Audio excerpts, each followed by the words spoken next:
pro Novo Tempo. Já vou dar a deixa aqui pro Rodrigo.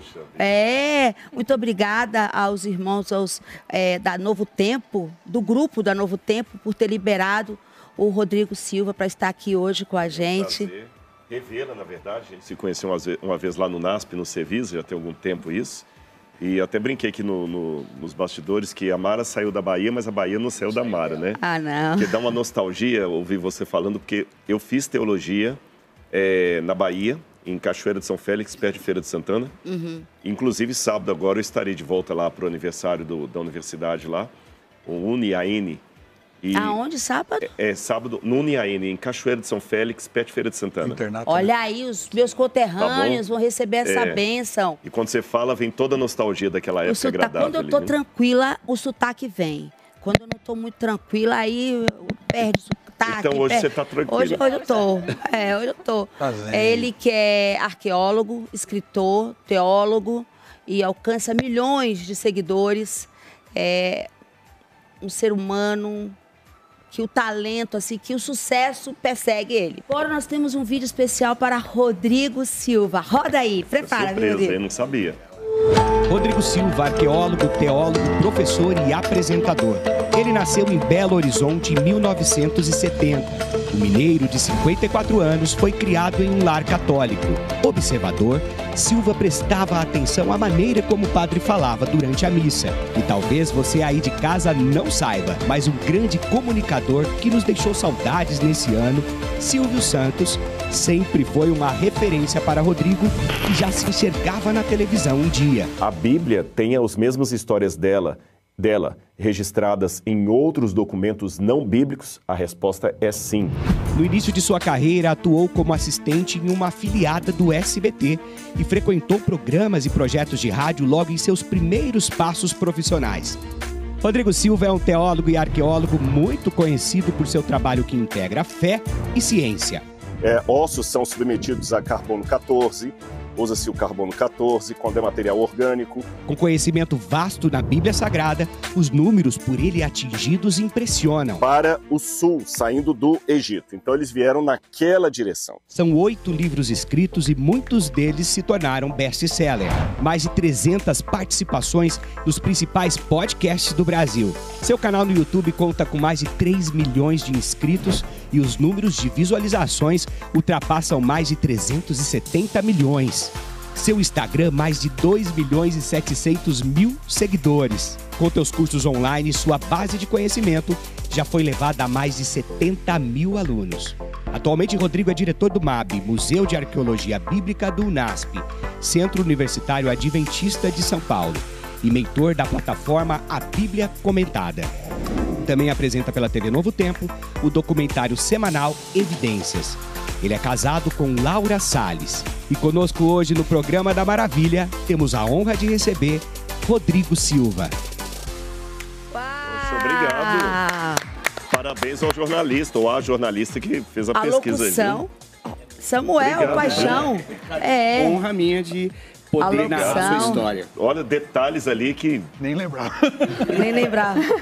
Você sabe que aquela questão dos patinhos que mostrou ali, teve uma coisa interessante, porque terça-feira eu gravei um programa com o Danilo Gentili. Danilo. E o SBT estava em busca desses vídeos em Belo Horizonte e não encontraram.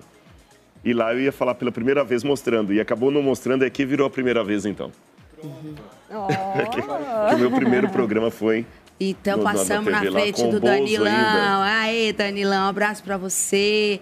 O dia que eu fiquei sabendo que o Rodrigo estaria aqui, eu recebi uma ligação do Samuel. E na hora eu orei, eu dobrei meu joelho, eu comecei a orar, comecei a agradecer. E o Senhor colocou algo no meu coração. Só que, como você disse, Mara, a respeito do tempo, o tempo é tão precioso. E todos nós, nesse momento, a gente está agradecendo ao Senhor por esse tempo com você, Rodrigo. Meu Deus. Então, a gente precisa aprender a dar honra a quem tem honra. E eu gostaria de passar esse tempo para você, nesse momento.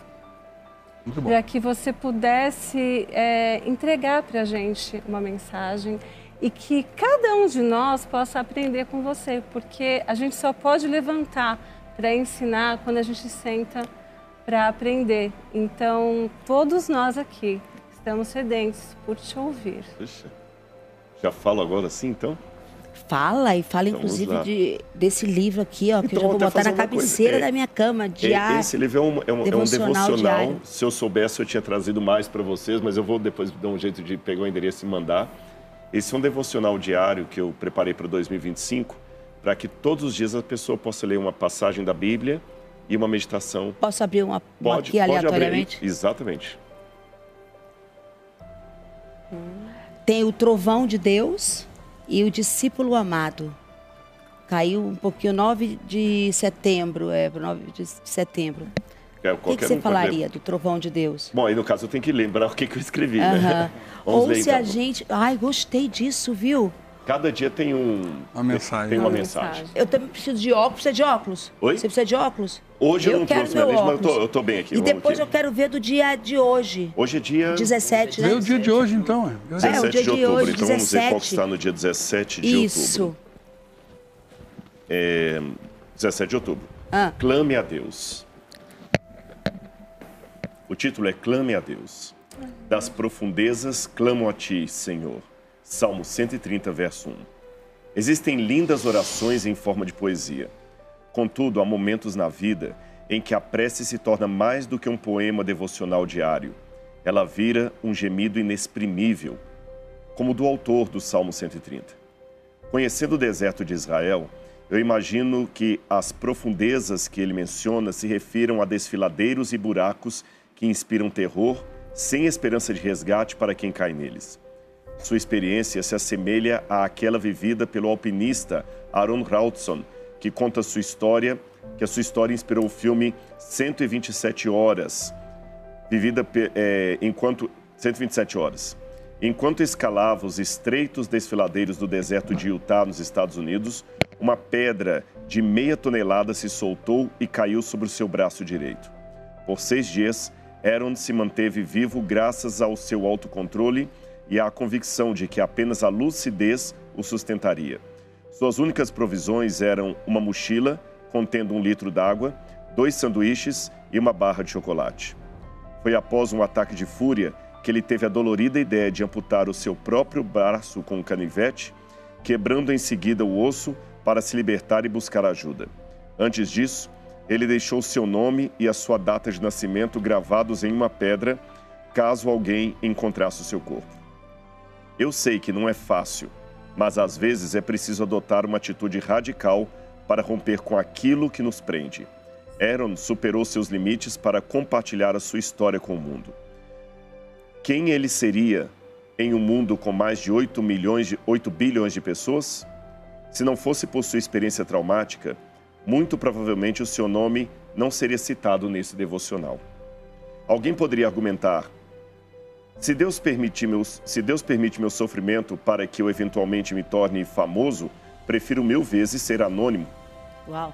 Isso é verdade. Uau. E ninguém garante que a dor resultará em reconhecimento. Porém, Deus pode usar essa dor que você sente nesse momento para amadurecer você e depois para fortalecer outros através da sua experiência. Muitas dores que tive na vida foram superadas por testemunhos que ouvi e pela experiência pessoal que partilhei.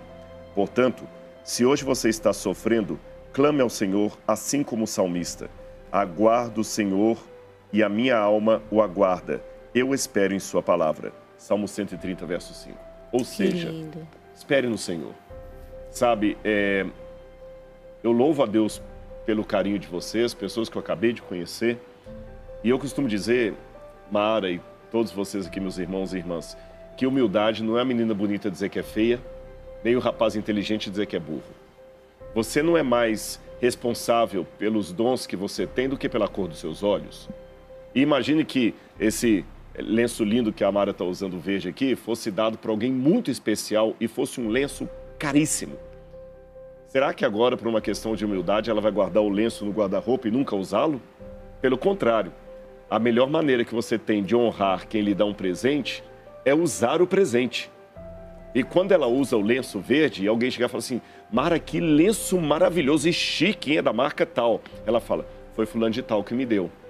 Ou seja, ela atribui a glória ao doador do presente. Então, aquilo que Deus nos dá de dons, talentos, seja na música, na administração, na apresentação de um programa, a gente tem que usar para a honra e glória dele. E junto com esses talentos, vem também as dores. Claro. Mesmo que hoje... Qual câmera eu olho aqui? Pode ser essa aqui? Ei, Luizão, fala com o Luizão ali, fala com o tio. Então, hoje... Na frente, aqui, ó, bem na frente, então. pra frente e pro alto. Então, aqui. Hoje... Já tô na câmera errada, eu acho. Agora aqui, é ó. isso. Acertei agora? Então, vamos lá. Se hoje... É porque eu quero falar justamente olhando para você que está assistindo a gente nesse momento. Se você está passando um momento muito delicado na sua vida, muito difícil, muito dolorido, espere em Deus. Lembre a história do Aaron que eu acabei de contar. Foi horrível perder o braço, mas o nome dele hoje está sendo citado no canal de TV e está conhecido no mundo inteiro.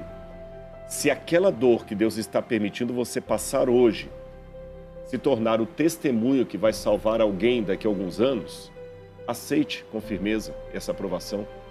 Eu aceitei muitas das provações que eu tive e hoje eu posso dizer para você que é até terapêutico conversar sobre elas, porque eu posso olhar para você através dessa câmera e falar que eu entendo você. Mesmo que eu não esteja passando exatamente pelo seu problema, mas dor é dor, não importa se é dor de dente ou dor de cabeça. Então eu lhe entendo, meu irmão, minha irmã. E confie no Senhor e se entregue a Ele. A sua oratória, Rodrigo, do lenço, porque eu falei, poxa, eu tinha que ter visto uma roupa verde, é a cor, né? Verde, o amarelo, é a cor da Unilife. E aí você falou do lenço, falei, é uma forma de eu estar simbolizando que nós não temos um contrato, nós temos uma aliança. E vocês da Adventista, inclusive o meu filho vai estudar o ano que vem também na Adventista, esse conteúdo que vocês dão, sabe, de conhecimento em todas as áreas. E a Dani tem um testemunho que é recém-convertida. A Dani era católica, um beijo para os irmãos também da católica, e se converteu tem 3 anos, tem um testemunho muito forte da cura do filho dela, que foi na UTI, né, Dani? Sim. E Deus, ele está tão presente aqui, porque na hora que você abriu o livro, né, como começa? Clame a mim. E na hora que estava... Dá o livro, Roberto, para mim de novo aqui. Tá lá, clame a mim. Uhum. O Senhor falava no meu coração, clame a mim. Tanto que o Gui perguntou, qual vai ser o versículo? Eu falei, nem precisa marcar, porque é Jeremias 33, 3. É, porque tem um momento da oração, que você ora... Tem aquele momento, é o momento de sorrir, é o momento de chorar, mas tem um momento que você tem que bradar, que clamar, de clamar mesmo. Eu gostei desse devocional. Glória a Deus. Só abre aqui aleatoriamente, assim, pra eu ver. Só o título de uma mensagem. Só abre uma página, essa aqui sua. Ética ou estética? Opa aí, rapaz. Como Deus tá aqui. Ética ou estética? Sou Joe, é comigo mesmo. Porque, olha... Ele está assim, ele fez um procedimento tomado que é certo, mas algo que o lenço também representa. Quem é de Deus tem ética. Se você deu uma palavra, não é porque aconteceu um contratempo, seja por causa da estética, que eu não vou cumprir com a minha palavra e ser ético. Você não entendeu? Que a estética seja errado. O erro, às vezes, é colocar a coisa certa no lugar errado. Estética. Porque hoje, muitas vezes, o cristão tem que escolher entre a ética e a estética. Em que sentido que eu quero dizer isso? Porque, às vezes, as coisas de Deus não são tão bonitinhas como a gente gostaria. Olha, mas eu vou falar uma coisa, eu quero te pedir algo. Aquelas vêm assim, vou chamar ele para ir no podcast, no meu podcast. Por favor. Vamos lá, viu? Então, mas você viu como Deus fala? E a palavra de Deus abre aí para eu quero ver a mensagem para você. Ética ou estética? No seu caso, você tem a ética e tem a estética. Porque, olha, o Sidney de Oliveira, ele vai lá e bota a cara dele. O Carequinha, que eu sou fã, o Luciano da Havan. E, por favor, viu, senhor Roberto? O senhor tem que ser o garoto propaganda principal da Unilife. Tem que tirar tempo, tem que tirar tempo. Dá ter tempo, isso. Aqui fala sobre a vantagem da dor. Agora me alegro nos meus sofrimentos por vocês e preencho o que resta das aflições de Cristo na minha carne, a favor do seu corpo, que é a igreja. Colossenses 1:24. E o Samuel, ele tem um testemunho, poucos sabem.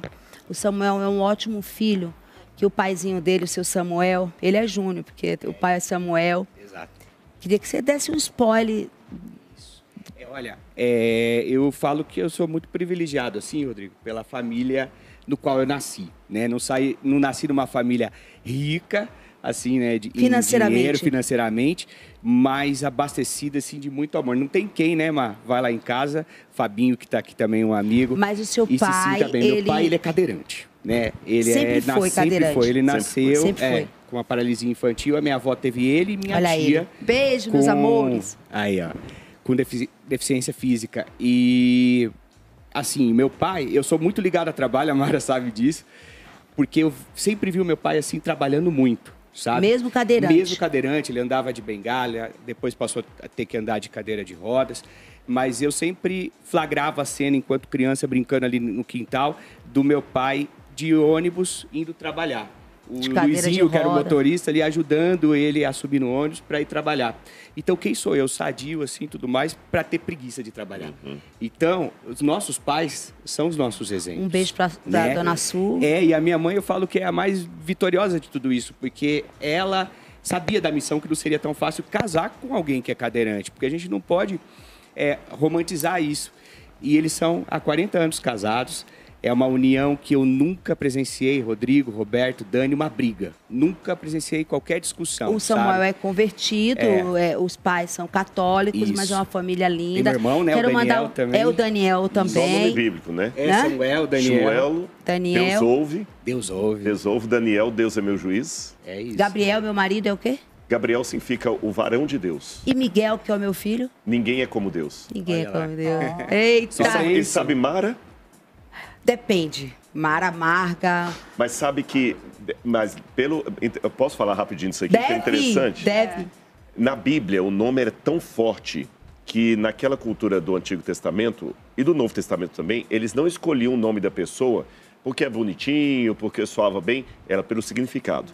Quando eu estava com beduínos no deserto, por exemplo, que eles perguntam qual o seu nome, e eu falo Rodrigo, para eles é muito difícil, eles não falam português. E não sai Rodrigo de jeito nenhum. Fala Brigo, e imediatamente, isso, inclusive eu escrevi um dos devocionais, eu conto isso aí. Ele pergunta imediatamente, e o que significa? E Mara, eu sei. E se você não souber o significado do seu nome, é tão estranho como se não soubesse o nome da sua mãe. E alguns nomes, eles mudam o significado pela postura da pessoa. Originalmente, Mara significava amarga. Amarga, águas de Mara. Mas por causa de Noemi, Mara deixou de significar amargo e significou alguém que tem o controle. Tanto é que hoje em árabe, o nome Mara é senhora. Em aramaico, Mará virou Senhor Deus. Tanto é que a gente fala Maranata, o Senhor logo vem. Olha. Então, tem dois significados. E olha... É igual Judas. E Yehudá é louvor. Você viu? Mas como Judas foi um traidor, muito conteúdo. Judas passou a ficar... Veja bem, Judas significa louvado. Louvor. Yehudá. Mas como ele traiu Jesus, hoje quando fala Judas, o que é que vem na sua Traição, cabeça? Traidor. Traíra. Por causa da determinação de Noemi, quando em árabe, hebraico ou aramaico fala Mara, você pensa alguém que está no controle. Não é mais amargo. E também ouvi um dia uma explicação que as águas de Mara eram amargas porque elas curavam. Elas tinham lá embaixo algo o que a Unilife traz, que é produtos, né, naturais para a cura. É um papo, você viu? É um papo cabeça. Dani, abre aqui uma para eu ver o que a sua palavra. Deixa eu ver, qual que você escolhe? Entregue-se a Deus. E os passos de Deus. E os passos você já de Deus. Entregou e está nos passos de Deus. Vou abrir aqui a minha agora também. A minha, tá? Cuidado, é lógico. Mano. Opa! Não esconde. Igrejas. Túmulos de Deus? Não, isso aqui é a igreja. Por isso que colocou uma interrogação. Isso, túmulos de...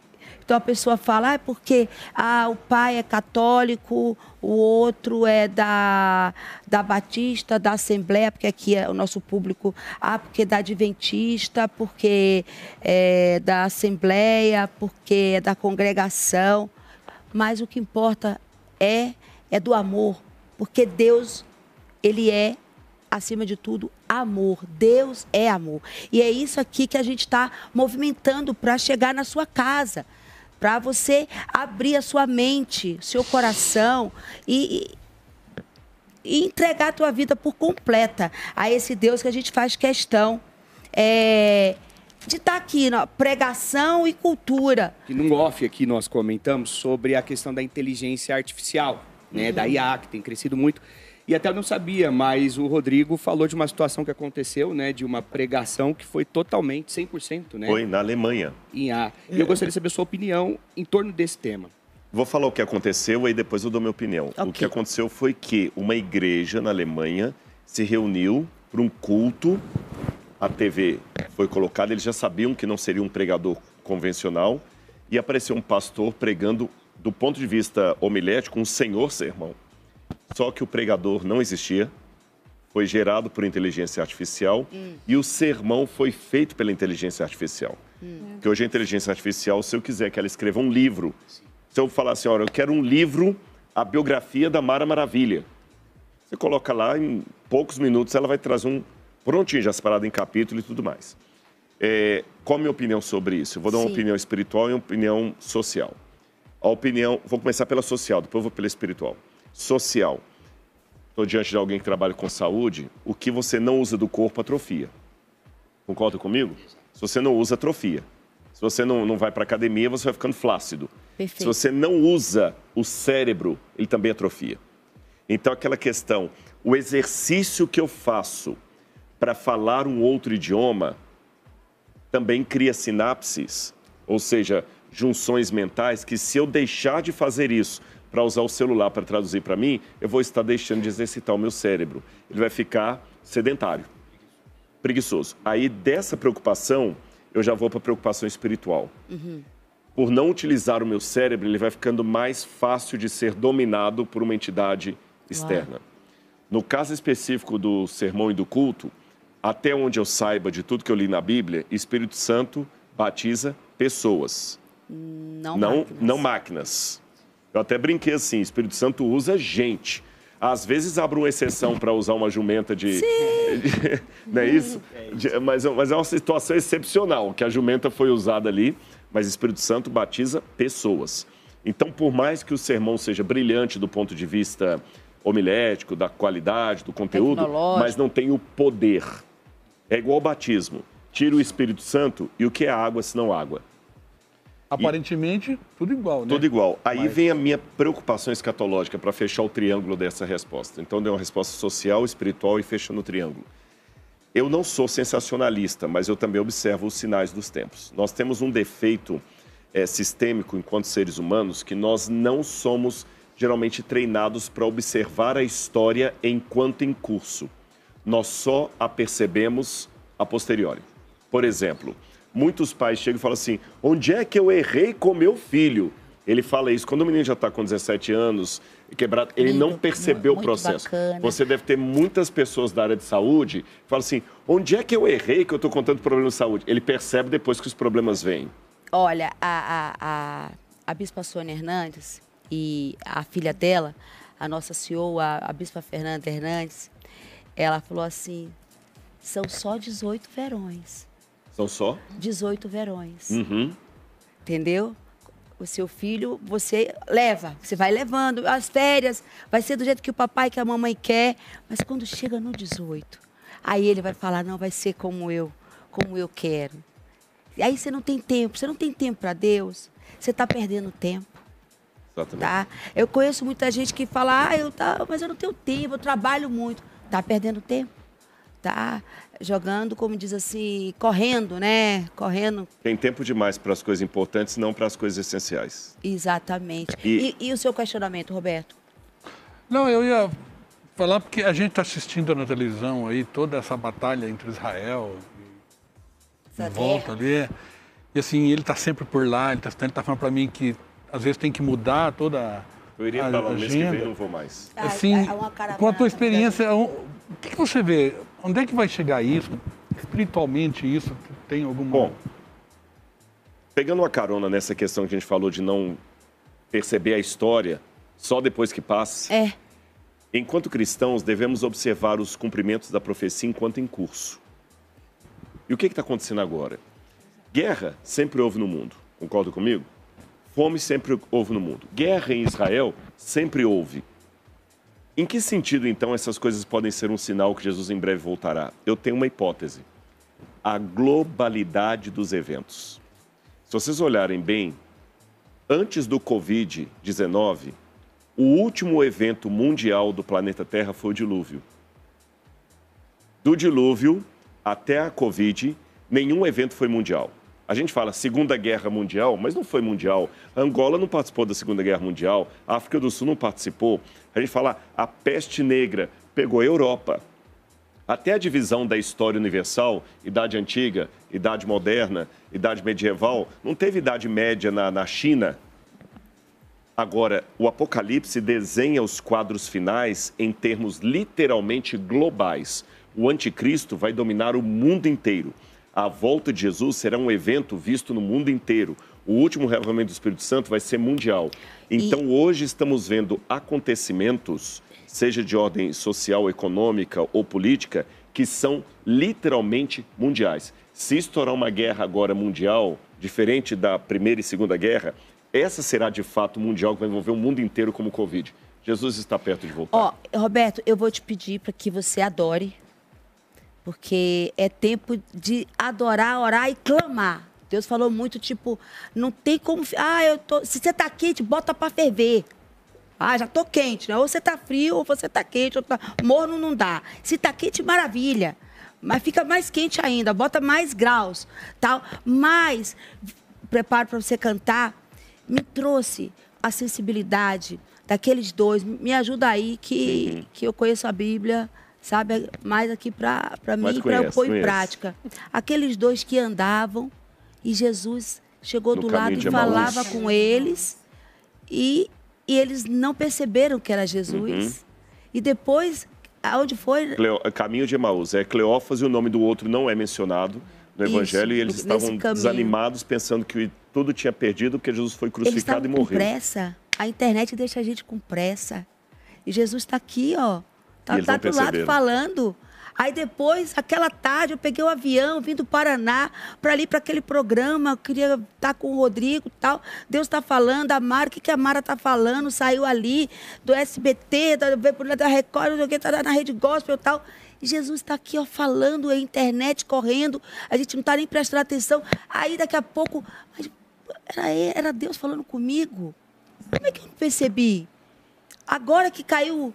a ficha deu, como faz assim, o start, e é sobre isso. E é sobre isso, entendeu? Essa rapidez da internet esfria, deixa a gente distante, é muita praticidade. Deus quer intimidade, Deus quer proximidade. Toda essa coisa da IA, que é a inteligência artificial, está vindo pela internet, né? Está vindo tudo isso está levando a gente a um ponto de reflexão, né? Como cristãos, eu acredito que eu fui vendo com o tempo os jovens deixando a Bíblia e partindo para o celular. Só que o que eu notei é que, com o tempo, o celular, a Bíblia no celular era algo assim que ficava ali aberto, mas em segundo plano. Porque durante a Bíblia aberta, ele está lá no WhatsApp, ele está lá olhando as coisas, entendeu? Então, quando você fala isso, somando tudo aqui, eu penso que a gente tem que refletir sobre isso, realmente. Jesus está voltando. Preparar para a volta de Jesus. Tem o Drex aí, que eu queria que você falasse do Drex, não sei se é possível. Eu estou preocupado como é que vão controlar a nossa vida aí. Mas se Jesus está voltando, vai falar que a gente é doido. Sim. Mas é doido mesmo. Dani, fala com a nossa... Aqui, ó, a loucura da pregação que Paulo falou. Faltou a minha pergunta. Claro. Eu li a tua história, né? Eu sei que você passou por um problema depressivo. Existem inúmeras pessoas nesse momento com depressão que estão em casa nesse momento, nos assistindo. E eu gostaria que você falasse um pouquinho sobre isso, Rodrigo, porque o maior milagre que existe é a conversão, né? Você passou pela depressão, se converteu, não sei se foi antes ou depois, mas hoje você está aqui testemunhando. Eu também tive o meu encontro de deserto com o Senhor e por isso estou aqui. Então, fala alguma coisa para as pessoas a respeito disso. Eu acho que o processo de conversão, ele é diário. Todos os dias eu corro para a cruz do Calvário, choro pelos meus pecados e entrego novamente o coração a Ele, como se fosse a primeira vez. E temos que manter isso todos os dias, todos os dias. Com Jesus não é uma coisa de uma vez só, não é um ponto, é uma linha constante do tempo. Com relação à dor da depressão, há um preconceito muito grande no mundo religioso, especialmente o evangélico. O crente não tem depressão. Uhum. O crente não sofre. Já houve pessoas que ouviram meu testemunho e entregaram a vida a Deus. Eu estava no podcast do Flow, secular, e eu falei, tá gravado isso na internet, não é mito. Falei assim, Deus pode estar nesse momento usando esse meu testemunho aqui para salvar uma pessoa. Aqui eu estou numa rede gospel. Lá eu estava num lugar secular e tinha uma mulher que ia se matar naquela madrugada e ouvindo o Flávio, estava com a caixa de remédios para tomar e ouviu e desistiu e entregou a vida a Cristo. Glória a Deus. Então Deus usa e a gente tem que deixar usar. Outra coisa, não vamos ter um mito, e já teve crente também que me detonou na internet. Rodrigo é um falso, porque o verdadeiro cristão não tem problema de depressão, se tem é falsa de fé. Olha, o que eu faço com... Davi sofria muito. Elias um dia Jeremias. enfrentou os profetas de Baal, enfrentou Acabe sozinho. No outro dia estava correndo com medo de morrer, não queria dormir, não queria comer. Depressão.